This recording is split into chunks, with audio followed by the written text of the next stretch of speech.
জাতীয় সংসদের সাবেক হুইপ ও হাটহাজারী আসন থেকে বারবার নির্বাচিত প্রয়াত সাংসদ সৈয়দ ওয়াহিদুল আলমের স্মৃতি বিজড়িত 14 নং পূর্ব শিকারপুরে একে সিদ্দিকী বালিকা উচ্চ বিদ্যালয় পরিদর্শন করেছেন চট্টগ্রাম 5 হাটহাজারী সংসদীয় আসনে ধানের শীষের মনোনয়ন প্রত্যাশী ও বিএনপির কারা নির্যাতিত নেত্রী ব্যারিস্টার শাকিলা ফারজানা।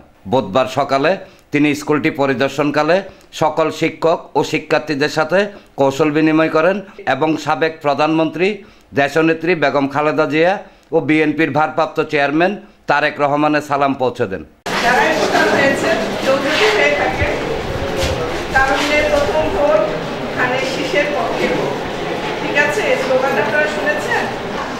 আপনারা আমার জন্য দোয়া করবেন, বাবা মাকে আমার সালাম দিবেন, ধানের শীষে ভোট দিতে বলবেন, ঠিক আছে?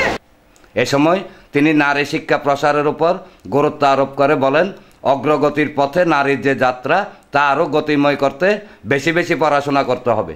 পরে তিনি Sajeda ideal school and college ও গৌরাঙ্গবাড়ি সরকারি প্রাথমিক বিদ্যালয়ও পরিদর্শন করেন।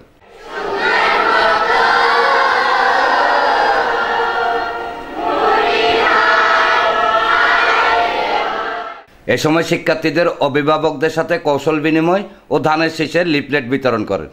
এই এলাকার উন্নয়নের জন্য, এই এলাকাকে সন্ত্রাসমুক্ত রাখার জন্য, আমাদের সন্তানরা যাতে নিরাপদে স্কুলে আসতে পারে, তারা যাতে ঘরে ফিরে যাতে নিরাপদে ফিরে যেতে পারে, আমি সেই প্রতিজ্ঞা নিয়েই আমি আগাচ্ছি। ইনশাআল্লাহ আপনারা আমার জন্য দোয়া করবেন এবং ধানের শীষে ভোট দিবেন। পরিদর্শনকালে 14 নং পূর্ব শিকারপুর ইউনিয়ন বিএনপি যুবদল অঙ্গ ও সহযোগী সংগঠনের নেতৃবৃন্দ উপস্থিত ছিলেন। এনামুল হক লিটন, প্রগতি 24 টিভি।